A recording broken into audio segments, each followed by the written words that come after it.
Sir काय सांगाल, एकूणच काय परिस्थिती आहे आता? पोलादपूरपासून आपण 10 ते 15 किलोमीटर वर डोंगरावर आलो आहे.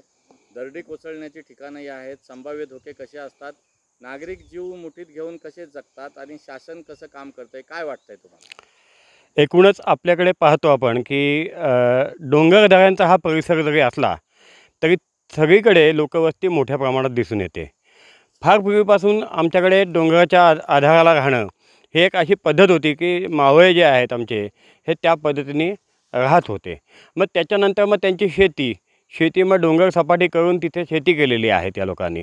तिथे त्यांच्या उपजीविकेचं साधन केलेलं आहे. गाई गुरं इथं सांभाळलेली आहेत त्यांनी. हे सगळं असताना जेव्हा निसर्गाचा कोप ह्या नावाखाली ज्या काही गोष्टी घडतात त्याच्यामागे खरंच विकास तिथे पोचला आहे का? तर विकास पोचला तर काय अडचणी होतात? आता आपण पाहू शकतो इथे आंबेमाचीपर्यंत रस्ता निघाला होता. आंबेमाचीपर्यंत रस्ता निघण्यासाठी जे काही डोंगराचं उत्खनन केलं गेलं त्या उत्खननामुळे माती सैल झाली. माती सैल झाल्यानंतर तो सगळा उसरा जो आहे तो कोसळला आणि लोकवस्तीकडे झेपावला. किमान 7 घरांचं नुकसान इथं पहिल्यांदा झालेलं आहे. पण दरडप्रवण क्षेत्रामध्ये आपण पाहतो की शासनाच्या नियमानुसार संपूर्ण दरडग्रस्त गावाचं स्थलांतर अपेक्षित असतं आणि मग ती 7 घरं 6 घरं मोडलेली असताना आपण सर्वच गावांचं पुनर्वसन करण्याचा, संपूर्ण गावातल्या सर्व घरांचं पुनर्वसन करण्याचा विचार आणतो. परिणाम असा होतो की ज्यांची घरं गेलेत त्यांना तर घरांची प्रतीक्षा असतेच, पण ज्यांची घरं गेलेली नाहीत ते त्या घरामध्ये राहू शकतात अशांनासुद्धा घरांची प्रतीक्षा निर्माण होते.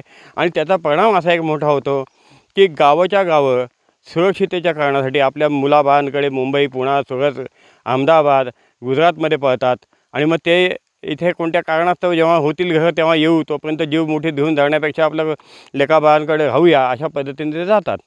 पण हे सर्व चित्र आपल्याकडे कोकणामध्ये जे दिसतं ते जास्तीत जास्त महाड पोलादपूरमध्ये दिसतं. आणि पोलादपूरमध्ये एक असं वैशिष्ट्य आहे की महाडमध्ये पुनर्वसनाचे सगळे पॅटर्न यशस्वी होतात, पण पोलादपूरमध्ये पुनर्वसनाचे सगळे पॅटर्न आहेत ते अयशस्वी ठरतात.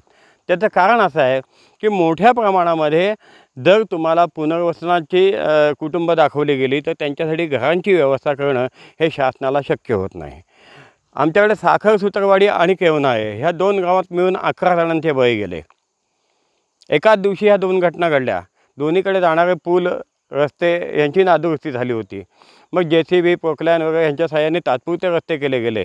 अनेक ठिकाणी ओसरे कोसळले, पण ते सगळेच लोकवस्तीवर कोसळले नाहीत. काही रस्त्यावर कोसळले, काही पुलावर कोसळले, काही पुलांचे दोन्ही बाजूचे जे अप्रोच रोड आहेत ते वाहून गेले. काही शेतामध्ये संपूर्ण दगड येऊन बसले आणि अनेक शेतं ही जी आहेत ती नापीक झालेली आहेत. ह्या सगळ्याचा एक अर्थ असा होतो की जेव्हा आपण पुनर्वसन कायद्याचा जो 2005 साली आपल्याकडे तयार झाला, पुनर्वसन कायद्याचा विचार करतो तेव्हा आपण पुनर्वसन नेमका शब्द वगळला जातो. आपत्ती निवारण कायदा 2005 याचे आपत्ती होण्यासाठी, आपत्ती होण्यापूर्वी, आपत्ती झाल्यानंतर आणि मग पुनर्वसन, ह्या पुनर्वसन शब्दाला काही शासनाकडनं हात लावला जात नाही. आणि जेव्हा हात लावला जातो तेव्हा काही जणांना त्याचे मोबदले दिले जातात. मग ते मृतांचे मोबदले असतात, काही आजारी लोकांचे मोबदले असतात, काहींना 1-2 वर्ष जगण्यापुरतं अन्नधान्य आणि कपड्यावर लक्ष दिले जातात. पर्यायी राहण्याची व्यवस्था कुठल्यातरी मंदिरात, समाज मंदिरात केली जाते. पण ह्या सगळ्यांची लोकवस्ती जी आहे ती कुठेतरी एक पुनर्वसन संकुल म्हणून उभी करण्याची वेळ असते. त्यावेळेस मात्र शासन कुठेतरी कमी पडतं. आज पोलादपूर तालुक्यामध्ये 20 गावांमध्ये दगडग्रस्त किंवा नैसर्गिक आपत्ती येण्याची शक्यता असलेली ठिकाणं आहेत. 20 गावं. ह्या 20 गावांमध्ये आपण काय करू शकतो? शासनाकडे स्वतःकडेच उत्तर ह्याचं काही नाही आहे. आपण जेव्हा पाहतो आमच्याकडे कोंढवी आणि कोतवाल हे 2005 साली दगडग्रस्त झालेली गावं. कोतवालमध्ये जे दगडग्रस्त झाली त्याच्यामध्ये 7 जणांचं एक कुटुंब तिथं दगडीखाली गेलं. त्यावेळेस आम्हाला आठवडा JCB पण मिळाला नव्हता.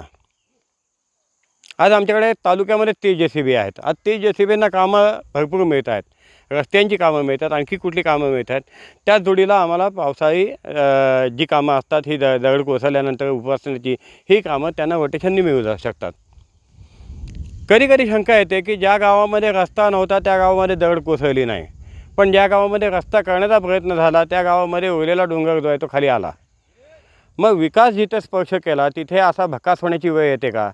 हा एक प्रश्न निर्माण होतो आणि त्या प्रश्नाला शासनाने सुद्धा एक चांगल्या पद्धतीने नियोजनबद्ध विकास असा शब्द आणला पाहिजे. आज जर नियोजनबद्ध विकास करत नसाल, तुम्ही मनमानी विकास करायला जाल, तर नैसर्गिक आपत्ती ओढवणं हे स्वाभाविक आहे. शासनाने ह्या सगळ्या गोष्टीचा विचार केला पाहिजे आणि मानव हा विषय आहे तो केंद्रीभूत ठेवून त्याचं जगणं सुसह्य करण्याची गरज आहे.